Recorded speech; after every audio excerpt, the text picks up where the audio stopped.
Good morning, welcome back to my channel. আজকের রথ, আজ সবাইকে জানাই শুভ রথযাত্রা। আজকে এখন 7:30 বাজে, আমি ঘুম থেকে উঠে গেছি আর সবাই ঘুমোচ্ছে। এই যে জামা কাপড় কাচবো আর দুটো থালা আছে, সেটা আমি ধোবো। বাইরে অল্প অল্প রোদ উঠেছে। সকালবেলা এত সুন্দর রোদ উঠেছে দেখে আমি কত কাছাকাছি করেছি দেখো। সেই ওই দড়ি ওই মাথা পর্যন্ত কেচেছি।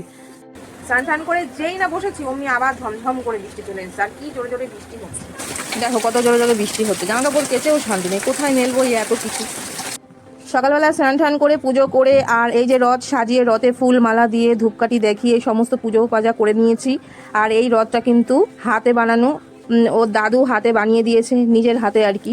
এই যে চাকাগুলো দেখো কত সুন্দর, আর তার সঙ্গে এই দড়িটাও অনেক সুন্দর, যেটা কিনা কখনো টানলেও ছিঁড়বে না।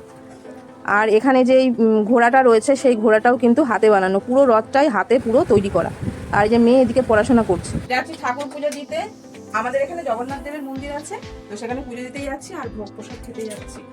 যাই, তারপরে দেখাচ্ছি। আমরা এখানে পৌঁছে গেছি আর এসেই দেখছি কি রথ সাজানো হচ্ছে। এই হলুদ রথটা হচ্ছে সুভদ্রার রথ, আর এই নীল রথটা হচ্ছে বলরামের রথ, আর একটা হচ্ছে ওই দিকে রয়েছে, ওই রথটা হচ্ছে জগন্নাথ দেবের রথ। আর এখানে অনেক পুলিশ পোস্টিং হয়েছে দেখছি। আর এখানে খাওয়া দাওয়ারও ব্যবস্থা রয়েছে ভোগ প্রসাদের। আমরা খাওয়া দাওয়া করে তো চলে এসেছি। আর এখানে দাদু আর নাতনি মিলে রথ নিয়ে বেরিয়েছে।